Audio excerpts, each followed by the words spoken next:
Good morning, everyone, and welcome for today's opening speech for civil works and also for the private conference for civil works. So, here's the list of project for opening speech for today. 24J0252, construction of flood control project at Aklan DEO, Barangay Sur, Banga, with an EPC of 19,300,000. And for the private conference for civil works, 25J0011, construction of multi-purpose building, Calangcang, Makato, Aklan, with the amount of, with an EPC of 86,443,902 pesos and 44 centavos.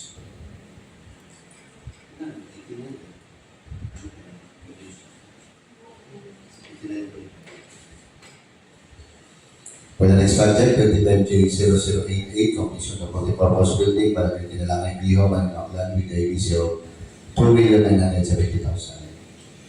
Next project, 25J0083, completion of multi-purpose building para kay Argao, Malay, Aklan, with the EPC of 7,509,150 pesos. Next project, 25J0094, completion of multi-purpose building, Makato Public Market, Barangay Poblacion, Makato, Aklan, with a EPC of 7,920,000. Next project, 25J0098, Rehabilitation of multi-purpose building, Barangay Navitas, Numancia, Aklan, with a EPC of 4,950,000. Next project, 25J0109, completion of multi-purpose building, Barangay Dumga, Makato, Aklan, with a EPC of 2,970,000. Next project, 25J0114, construction, completion of multi-purpose building, Barangay Cubay, Malay, Aklan, with a EPC of 2,970,000. Next project, 25J0123, construction of multi-purpose building in Altavas, Aklan, with a EPC of 4,950,000. Next project, 25J0044, construction of road, Tabayon, Banga, Aklan, with a EPC of 4,900,000. Next project, 25J0106, completion of multi-purpose building, Makato Integrated School, Barangay Poblacion, Makato, Aklan, with a EPC of 1,980,000.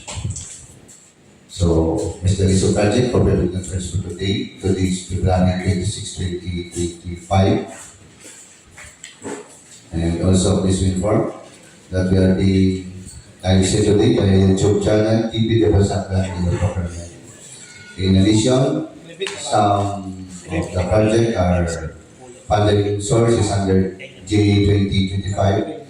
The contract will be awarded to the lowest calculated responsive bidders upon the release of the budget allotted for the mentioned project. So before we start, we just have our prayer to be led by Ma'am Marla. Let us pray in the name of the Father, the Son, and the Holy Spirit.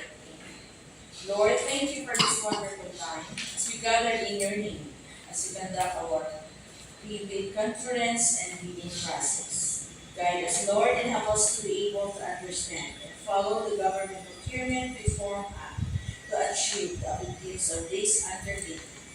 Create in us, O Lord, to be serving more dedicated and committed to our duties and responsibilities. Teach us to be more responsive to demands of integrity in public office. This we ask through the Son, Jesus Christ, our Lord, in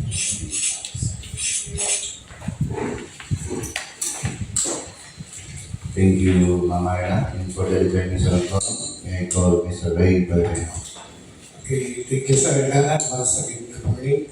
Today we are conducting the private conference for civil works and at the same time opening bids for civil works. Before we proceed, let's have the roll call of our PAC members who are present today. Let's start from our chairperson, Sir Lahat. Present. Our Vice Chairperson, Sir Jerome Sinabe.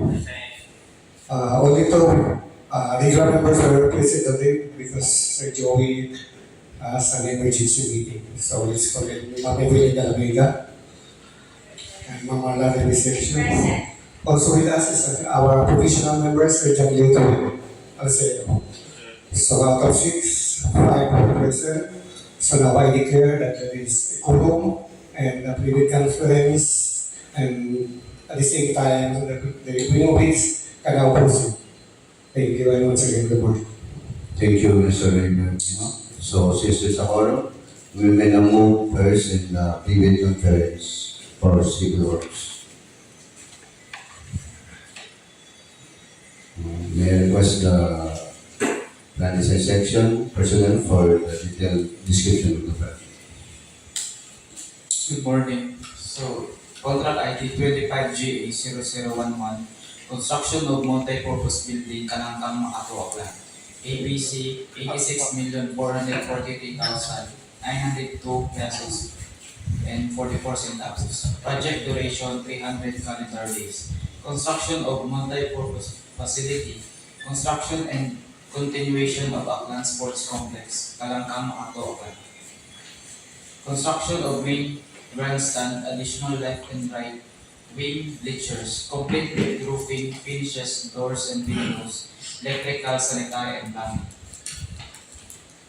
So this is the vicinity map. Perspective. Elevations. Next is 25GA0088, completion of multi-purpose building, Barangay Kinalangay, Viejo, Malinao, Aklan, with ABC 2,970,000. Project duration 120 calendar days. Completion of multi-purpose building, construction of stage beams, floor slab and roof slab, CHP and steel perimeter walls, embankment at parking areas and remaining buildable areas. Installation of fiberglass basketball board on ready-made basketball ring, hand, frame and support included, plastering, painting, and electrical works. So this is the location map and the vicinity map. Floor plan. Second floor plan. The front elevation and rear elevation.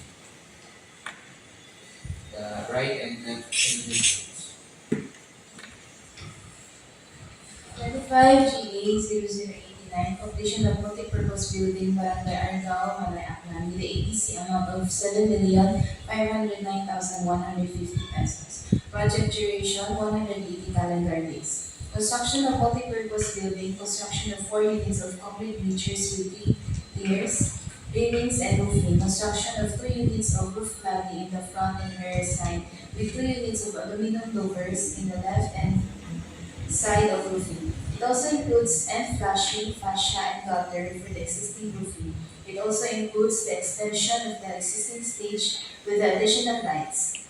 It also includes 2 units of fiberglass basketball ring with framing. The existing basketball court will also be elevated 0.5 meter with rubberized paint. It also includes lined canal with a total linear of 76.80 meters. The court also includes additional lighting and 2 units of industrial fan. This also includes painting works for the stage, bleachers, and existing columns and beams.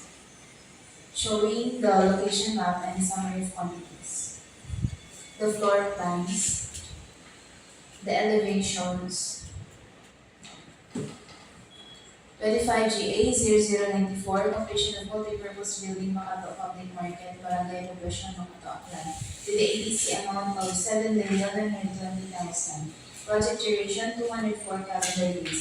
Demolition of existing roof and steel columns and other stalls. Construction of new roofing with 14 columns and 12 beams and 5 beams. 0.75 millimeter, 37.13 cubic meter concrete topping with rubberized paint, 495 square meters for flooring and construction of stalls. Finishing works, plumbing works, and electrical works refer to program works for scope of works. Showing the location map and the perspective. The floor plan and the elevations. The left and right side elevation.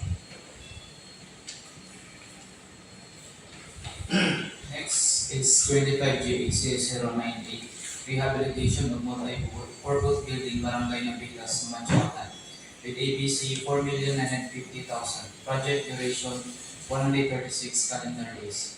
Rehabilitation of multi-purpose building, 8 units of steel trusses with girts and fascia frames.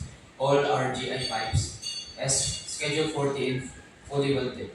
871.5 square meter of thermoplastic roofing sheets, 2 mm thick for roofing and side covers. All metal structures are and welded areas are primed with zinc phosphate anti-corrosive metal primer and top coated with automated enamel. All flooring accessories are all thermoplastic, natural cap and fascias.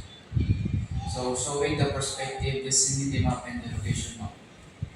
The floor plan, cross section. 25GA0109, completion of multi-purpose building, Barangay Dumga, Makato, Aklan, with the ABC amount of 2,970,000. Project duration 120 calendar days. Completion of multi-purpose building, construction of a 3-tier bridges with 7 units of column and footing, 6 units of roof beams, 6 units of intermediate beams, 7 units of truss, and roofing of 0.5 mm of pre-painted metal sheets with tight long span with gutter and flashing. It is fully plastered and painted with plumbing, sanitary works. Refer to plan for the location and features. Installation of gutter for covered court, 2 sides, demolition of existing bench, slab, canopy and fence. Workshop. Construction of storage room fully plastered and painted inside and out with flashing, complete with doors and windows and electrical works. Fabrication and construction of 2 units of retractable or foldable plastic boarding and stainless steel gate with column and footing. Construction of a 41.61 square meter concrete floor slab for the entrance. Showing the perspective and the location map. The floor plan. The elevations. The left and right side elevations and the base sections. Next is 25GA0114, construction completion of multi-purpose building, Barangay, Cubay, Malay, with ABC 2,970,000. Project duration 120 calendar days. Completion of multi-purpose building, construction of floor tapping with embankment, reinforcement and rubberized floor paint, construction of 2-tier bleachers with plastering and painting works, roof cladding, installation of hanging basketball ring and downspouts. Showing the floor plan and the cross-section details. The detailed suspended trim detail. 25GA0123, construction of a municipal building in Altavas, Aklan, with the ABC amount of 4,950,000. Project duration 64 calendar days. Removal or demolition of existing structure in the front of Municipal Hall and construction of extension municipal building, partial MB. Concreting of F1, F2, FTB, WF and C1, C2, 3-meter height from finished floor line from grade B to E. Masonry works, ceiling works on ground floor and second floor. Repainting of existing municipal hall from grade A to B, including painting of ground floor and second floor ceiling and electrical works. Refer to program works for the scope of works. Showing the perspective and the location. Next is the ground floor plan. The second floor plan. The elevations. The left and right side elevations. Next is 25G0444, construction of road, Barangay, Banga, with ABC 4,900,000. Project duration 59 calendar days. Construction of 0.168 lane kilometer gravel road with slope protection and box culvert. Showing the layout.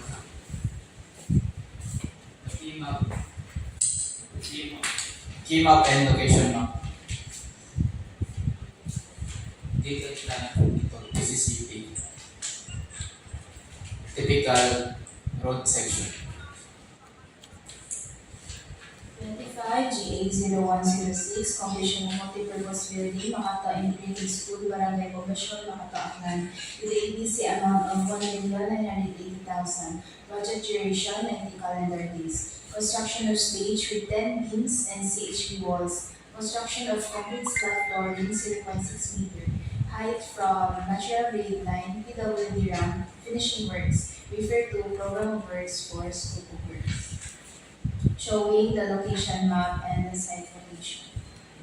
The perspective, the floor plan, the front elevation, the rear elevation, the right side elevation, the left side elevation. That's all.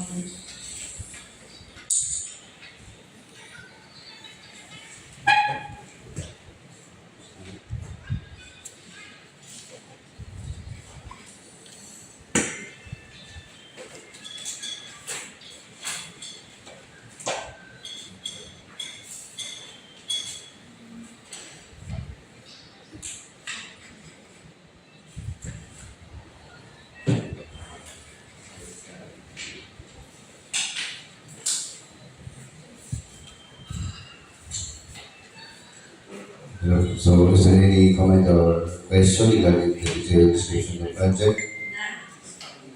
So, if none, it is proceed. Thank you, planning design section.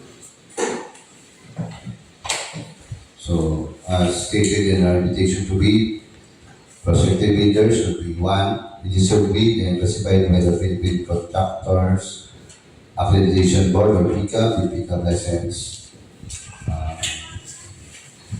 The description is of the eligible bidder is contained in the bidding documents, particularly in Annex 2-1.1b, Section 2 and 3 of the bidding document.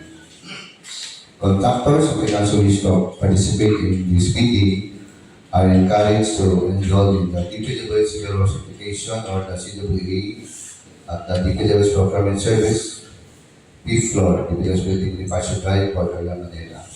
While those already enrolled shall keep the records current and updated. The contractor's eligibility to bid on the project will be determined using the DPW's contractor profile eligibility process or the CTEP and subject to further cost qualification. Per GPPP Resolution number 15/2021, prospective bidders are required to upload and maintain current of the following eligibility documents with the digits: A. Registration certification. B. Mayor's or business permit or its equivalent documents. C. Tax clearance. D. Pickup license and registration. And 4E. Audited financial statement.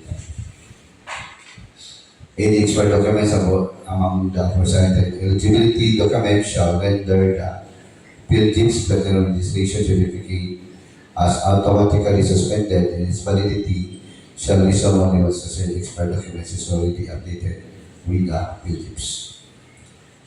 For Minister permit, the recently expired Minister permit together with the official receipt as proof that the prospective bidder has applied for the renewal within the period prescribed by the GU shall be accepted by the PGIPS for the purpose of updating the previous certificate of platinum registration and membership. Consequently, the prospective bidder shall maintain updated and current platinum registration and membership in the CWA. So, prospective bidder will expire eligibility documents and have not yet updated the records in the CWA are advised to attach the newly updated platinum registration and membership certificate and the technical needs documents and the updated particular eligibility. Only the following documents are required from the prospective bidders prior to the sale of the bidding documents. History. A. Company ID or government issued ID. B. Authorization letter. And 4C. Letter of intent for foreign funded project. Bidding will be conducted through open competitive bidding procedures using non-discretionary fast or fail criterion as specified in the 2016 Revised Implementing Rules and Regulation of the Republic Act 9184. The contracts will be awarded to the lowest calculated responsive bidders who was determined as such during cost qualification. Interested bidder may obtain further information from the Division of Consulting Office, Calangcang, and inspect the bidding documents of the bidding award committee, conference room, DPWH, Aklan District Engineering Office, Calangcang, July weekdays from 8 a.m. to 5 p.m. A complete set of bidding documents will be acquired by the interested bidders on February 19, 2025 to March 11, 2025. From the others below and upon payment of the applicable fee for the bidding documents pursuant to the latest guideline issued by the GPP. It may also be downloaded free of charge from the website of the Philippine Government Electronic Procurement System or the PGIPS and the website of the procuring entity, provided that bidders shall pay the applicable fee for the bidding documents not later than the submission of their bids. Bid submission may be done manually or electronically.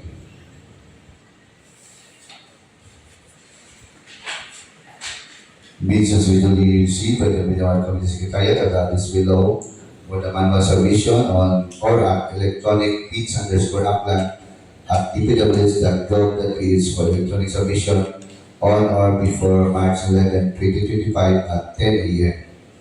All bids must be accompanied by bid security in any of the applicable acceptable forms and the amounts stated in the invitation to bid close meeting.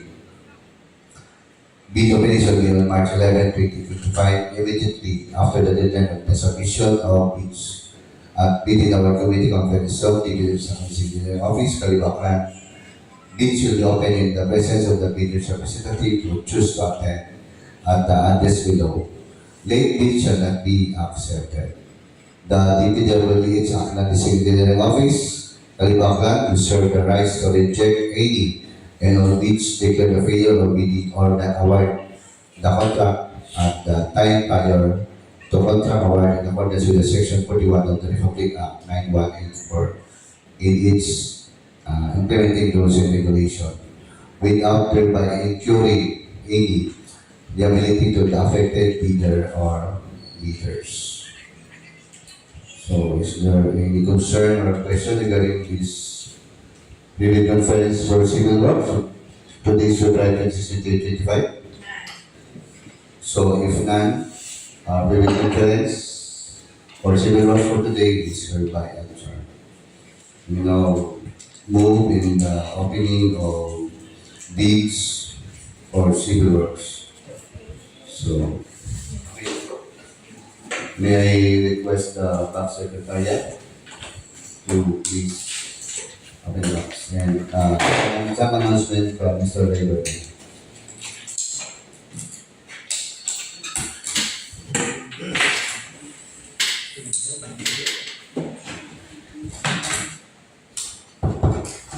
Okay, once again, good morning. So, here the result of contract Cubay processing. So, which is, we have one project scheduled to bid. So, also we have a low bidder for this project. So, this is Monolithic Construction and Concrete Products Incorporated. So, the contractor passed or the contractor is eligible for the said project. So, we can now open the technical and financial below. And in addition, all information has to be validated during post-qualification by the bids and award committee. Once again, we thank you. Thank you, Mr. Viejo. So, this now move in the opening of bids for civil works for financial and technical documents. Thank you.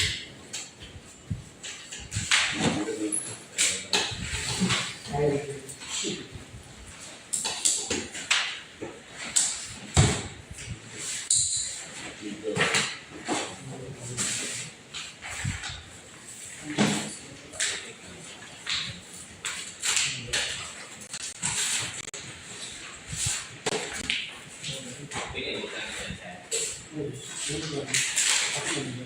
you.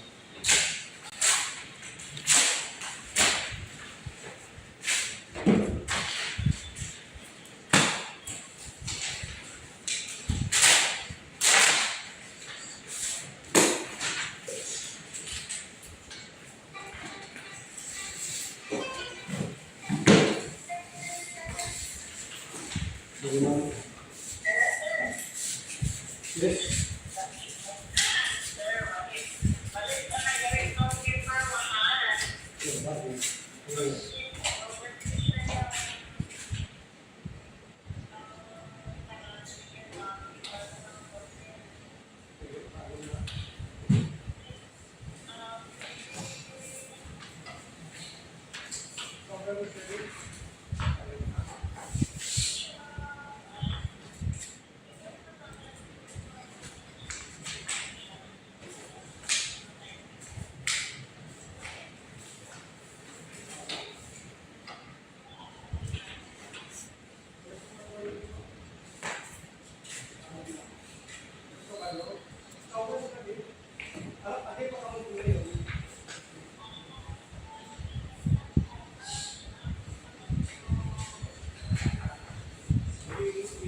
So good morning once again. We will now proceed in the reading of the result for today's official fees for civil works. So today's February 6, 2025. Thank you. Chief General, please. Hello, thank you, Chief Chairman. For the contract ID, for the contract ID 24JA0252, construction of flood control project along Aklan River, Barangay Banga, with a ABC of 90,300,000. We have a low bidder, Monolithic Construction and Concrete Products Incorporated, with a total amount of bid of 19,249,995 pesos and 35 centavos. No discount offer.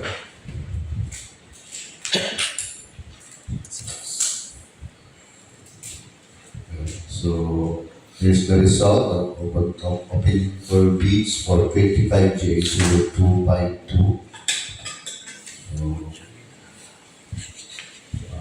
So this will inform that all bids are subject with detailed evaluation and post qualification. So is there any concern regarding this opening of bids of the result for the So